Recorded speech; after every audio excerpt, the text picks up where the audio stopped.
최대 1% 가학적 투자. 아이스코어. 우리는 Find the Stock DNA입니다.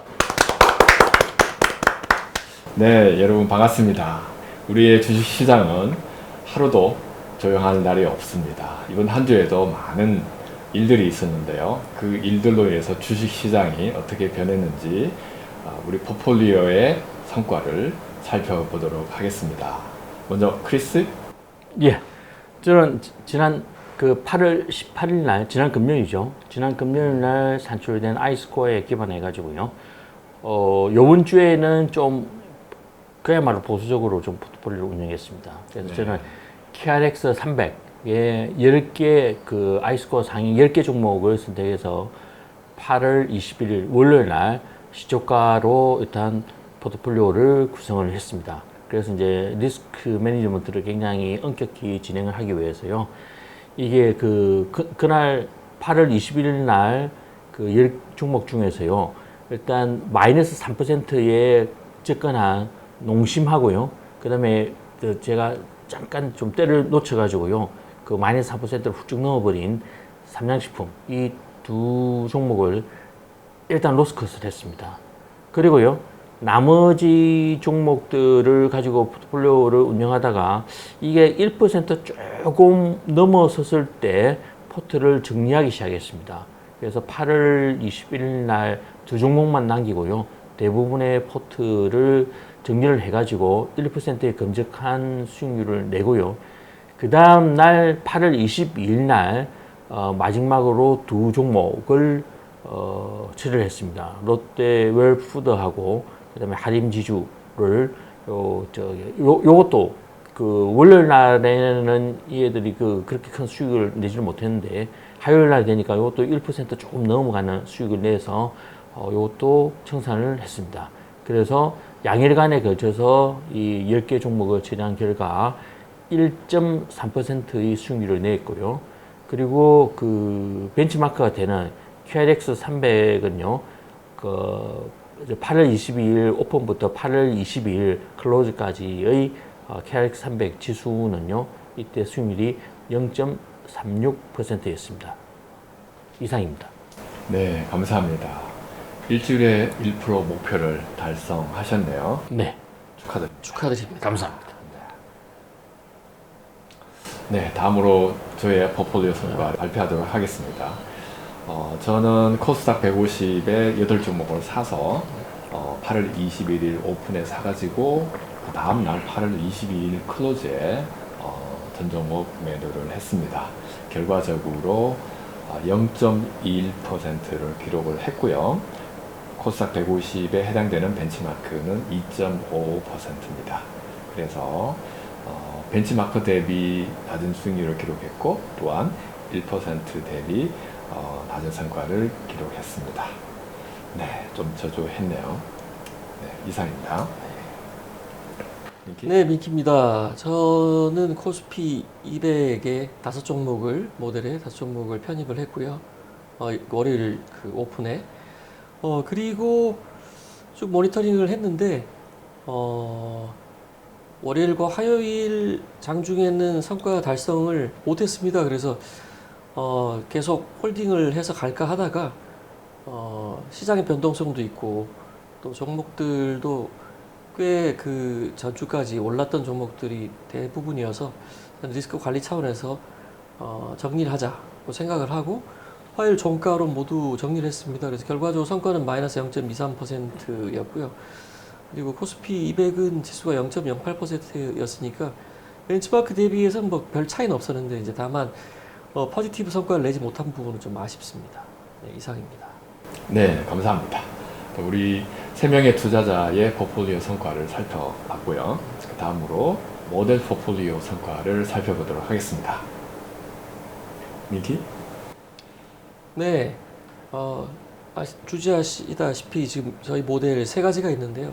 코스피 모델인 모델 P 같은 경우에는 주중에 성과가 결국 목요일 금요일 들어서서 주요 종목들이 예를 들면 농심이나 삼양식품 같은 종목들이 상승을 하면서 금요일 오픈 기준으로 1.6%의 성과를 기록했습니다. 그래서 시장이 마이너스 0.03%니까 코스피 200은 거의 움직이지 않았는데 그것 대비해서 한 160bp 정도 우수한 성과를 거뒀고요. 그 다음에 이제 코스닥 모델인 모델 D 같은 경우도 보면은 그 서브 T&D나 그 다음 메지온 같은 종목들의 상승이 결국은 모델의 그 성과를 끌어올려가지고 금일 오픈 기준으로 1.4% 정도 상승을 했습니다. 이 사이에 코스닥 150은 1.16%, 그러니까 모델은 한 24bp 정도 아웃퍼폼을 했습니다. 그리고 이제 KRX 300 기반인 모델 X 같은 경우는 이게 성과 분석을 어떻게 해야 될지 모르겠는데 모델 자체는 좀 언더를 했습니다. 그래서 결과적으로 마이너스 1.26%였고요. 그리고 이제 금일 오픈까지의 KRX 300의 그 모델의 성과 벤치마크의 성과는 0.57%였습니다. 그래서 좀 아쉽게도 모델 X는 벤치마크를 언더를 했습니다. 네, 이상입니다. 네, 감사합니다. 그래서 우리의 FSD 모델 포폴리오 성과는 모델 P하고 모델 D는 1% 이상, 그리고 벤치마크 대비 우수한 성과를 보였지만 KRX 기반의 모델 X는 벤치마크보다 낮았고 또한 목표 수익률 1%보다 낮은 수익률을 기록을 했습니다. 네, 이상으로 모델 포폴리오 성과를 살펴봤고요. 다음으로 8월 25일 날짜의 아이스코어를 살펴보도록 하겠습니다. 크리스? 예. 그 8월 25일 날 오늘 그 산출한 아이스코어에 대해서 말씀드리도록 하겠습니다. 코스피 200에서는요, 정확하게 5종목만 매수 추천이 되었습니다. 그래서 지난주까지는 코스피 200 종목에서도 매수 추천된 종목이 굉장히 많은데요. 지금 시장이 조금 많이 위축된 상황입니다. 그러다 보니까 코스피 200에서 매수 추천된 종목이 대폭 좀 축소되었다는 점이 가장 큰 특징이고요. 그 다음에 코스닥 150은요, 요것도 지난주에 비해서 좀 많이 축소되었습니다. 이번 주에 모두 7종목이 추천되었고요. 그 다음에 당분간 조금 매수 추천 종목에서 좀 빠져 있었던 2차 전지주가 이번 주에 다시 매수 추천으로 또 올랐다는 게 또 특징 중에 하나가 되겠습니다. 그 다음에 이제 KRX 300은요, 이번 주에는 17종목이 추천되었습니다. 워낙 포트폴리오 유니버스 자체에 포함되어 있는 종목 자체가 다른 지수에 비해서 월등히 많기 때문에 많이 추천되는 것은 이해가 되지만 그래도 다른 주에 비해서는 매수 추천된 그 종목의 수가 좀 대폭 줄어들었다는 게 좀 특징이고요. 그 다음에 또 이 겹치는 종목을 보니까요, 코스피 200하고 겹치는 종목이 4개, 그리고 코스닥 150하고 겹치는 종목이 4개, 그리고 나머지 9개의 종목은요, KRX 자체에서 선정이 되었습니다. 그래서 요 보면은 최근에 KRX 300 쪽이요, KRX 300 유니버스 자체에서 추천되는 종목이 좀 많아지고 있다는 게 하나의 특징으로 좀 부각되고 있습니다. 이상입니다. 네, 감사합니다. 8월 25일자 기반의 아이스코어를 살펴보았습니다. 네, 그러면 8월 25일자 아이스코어에 기반해서 추천된 포폴리오를 가지고 어떻게 투자할 것인지 발표하도록 하겠습니다. 먼저 링키? 네, 저는 아직까지 시장이 조금 상향인지 하향인지 방향을 결정 못했다는 생각이 듭니다. 지금 현재 기준으로 어떻게 진행되고 있는지 모르겠는데 미국에서 지금 잭슨홀 미팅이 있습니다. 1년에 한 번 하는 미팅인데 각국 중앙은행 총재들과 함께 모여서 이제 좀 장기간에 전망을 하는 그런 미팅인데 작년에 이슈가 좀 있었죠. 그래서 작년에 파월 의장이 인플레에 대한, 그다음에 금리 인상에 대한 좀 강한 의견을 필요한 이후에 시장이 좀 크게 하락하는 일이 있었기 때문에 약간 지금 시장이 긴장하고 있는 그런 상태입니다. 그래서 그런 걸 좀 감안해가지고 다음 주에도 사실은 갈피를 좀 잡기 어려운 환경이라, 그래서 변동성이 큰 코스닥보다는 차라리 저는 대형주 위주의 코스피가 좀 낫지 않냐라는 생각, 안정적인 측면에서. 그래서 저는 코스피 200에서 추천된 모델 5종목을 매수하는 전략을 취하도록 하겠습니다. 네, 감사합니다. 네, 저는 코스닥 150 기반의 아이스코어에서 추천한 7종목을 대상으로 투자하고자 합니다. 저는 뭐 안정지향주의자입니다. 그래서 저 다음 주도요, 저 코스피 200하고 코스닥 150을 동시에 포함하고 있는 KRX 300에 대해서 투자를 하고요. 그리고 좀 리스크 헤지 차원에서 투자 종목을요, 요번 주와 같이 10개 종목에 투자를 하도록 하겠습니다. 상위 그 아이스코어 10개 종목에 동시에 투자를 해가지고요. 리스크 관리를 좀 엄격히 진행을 하고, 그리고 1%, 한 주에 1% 수익률 달성하는 데 초점을 맞춰가지고요. 포트폴리오를 운영하도록 하겠습니다. 네, 이상입니다. 이제 저희들이 8월 25일 아이스코어에 기반해서 투자 전략을 말씀드렸습니다. 그리고 다음 주 이 시간에 여러분들에게 그 성과를 말씀드리도록 하겠습니다. 네, 이번 주에는 여러분에게 새로운 주제를 가지고 토론을 하고자 합니다. 그 주제는 바로 여러분들이 보통 많이 좋아하는 테마주와 또 아이스코어에서 추천하는 종목들이 어떤 차이가 있는지 논의해 보도록 하겠습니다. 먼저 민키 말씀해 주실래요? 근데 시작의 모멘텀은 굉장히 중요한 변수인데요. 네. 그 모멘텀을 어떤 집합적으로 바라보았을 때 음. 그게 테마주라고 보통 일컬어집니다. 네. 그리고 사람들이 인식하기에 테마주가 또 되게 카테고라이즈 하기 좋은 방법이기 때문에 그렇죠. 실질적으로 많은 전문가들도 테마주라는 주제에 대해서 집중을 합니다. 네. 그래서 월간이나 주간 단위의 각종 전략을 발표하는 기관들이나 또는 방송 매체들 같은 경우에도 테마주 위주로 선정을 해서 설명을 되게 방법론적으로 많이들 합니다. 그래서 뭐 누구나 익숙한 게 테마주인 건데, 과연 그러면 이 테마주와 우리 파인드 스탁 DNA의 종목들과의 어떤 관계가 있냐? 그러니까 저의 관점을 말씀을 드리자면은 테마주가 모멘텀을 이룬다는 건 분명한 사실이라고 생각합니다. 경험적으로. 네. 그리고 실질적으로 그 테마가 되게 뭐 며칠밖에 못 가는 테마가 있을 수도 있지만, 또 이게 굉장히 장기적으로 이어지는 그런 테마도 종종 발견됩니다. 네. 최근 같은 경우는 2차 전지주가 대표적인 예라고 할 수 있고요. 그렇죠. 또 그리고 올 들어서는 반도체, 비메모리, 또 AI 관련된 이런 주식들도 큰 테마를 이루고 있음을 뭐 다들 보셨으니까 잘 알 거라고 생각합니다.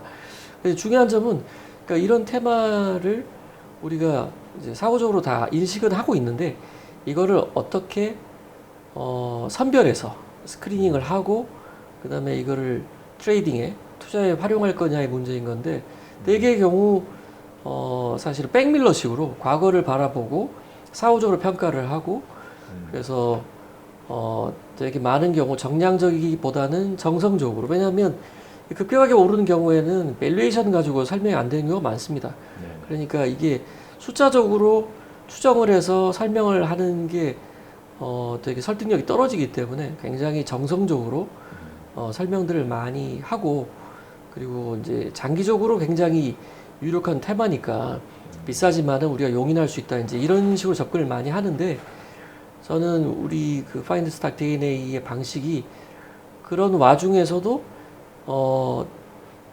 그 노이즈들을 잘 발라내서 우리가 충분히 단기에 객관적으로 성과를 낼 수 있는 종목들을 잘 선정한다고 생각을 하고요. 그 결과로 보면은 그때그때마다 시장에서 주목하고 있는 그 테마주들을 잘 선정하는 것들을 지금까지 보여줬다고 생각을 합니다. 그래서 이제 남은 과제는 그것들을 어떻게 잘 구현해서 꾸준한 성과를 낼 거냐의 문제인 건데, 저는 뭐 충분히 잘할 수 있지 않을까라는 기대와 뭐 확신까지는 몰라도 믿음을 좀 가지고 있습니다. 네. 감사합니다. 테마주 관련해서는 정보가 정성적인데 아이스코어가 추천하는 종목은 정량적인 분석을 통해서 추천된 종목이기 때문에 조금 더 정확하다 그런 내용인 것 같습니다. 네, 그럼 크리스. 그 테마주 관련해 가지고요. 아이스코어가 추천한 종목하고 가장 큰 차이점 중에 하나는요. 대부분의 테마주는요.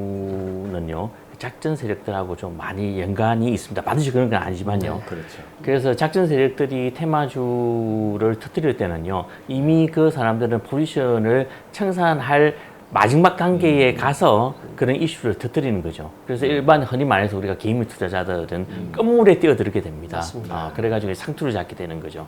그리고 이제 그 작전 세력들한테 희생양이 되는 경우가 참 많이 있습니다. 네. 그래서 테마주 자체가 시장에서 모멘텀을 형성한다는 것은 분명한 사실이고요. 네. 그리고 아이스코어 기반하에서 추천되는 종목은 그런 모멘텀이 살아있는 종목들을 고른다고 하는 점도 분명합니다. 근데 아이스코어하고요, 작전 세력들이 추천한 종목하고 가장 큰 차이점은요, 아이스코어는 철저한 기술적 분석을 통해서요, 그런 작전 세력들이 종목을 걸러내는 그런 기능을 가지고 있다는 겁니다. 그래서 기술적 분석을 통해서 이 지금 모멘텀이 끝물인지 아니면 형성이 초기 단계인지 그걸 구분할 수 있는 능력이 있다는 거죠. 그래서 테마주라 하더라도요, 이게 곧 무너질 테마주일 경우에는요, 아이스코어가 추천을 하지 않습니다. 걸러내는 거죠. 그리고 아이스코어는요, 반드시 그 테마주 자체만 추천하는 것이 아니라, 테마주가 아니라더라도 모멘텀이 상당히 강하게 살아있는 그런 종목, 그리고 모멘텀이 형성 초기 단계에 있는 그런 종목 위주로 해서 추천한다는 점이 작전 세력들이 그 선호하는 그런 테마주하고는요, 큰 차이점을 보이는 거라고 말씀드릴 수 있겠습니다. 네, 테마주에는 아무래도 작전 세력이 있을 가능성이 있는데 아이스코어에는 작전 세력이 관여한 종목을 걸러내는 기능이 있다는 것이죠. 네. 네, 감사합니다. 그래서 테마주와 아이스코어가 추천한 종목과의 차이에 대해서 살펴보았습니다. 자, 이제 저희들은 다음 주에 저희들의 투자 성과를 가지고 여러분들을 다시 찾아뵙도록 하겠습니다. 자, 이제 저희들은 여러분에게 인사를 드리도록 하겠습니다. 결과보다 가정이 중요한 행복한 투자를 위하여!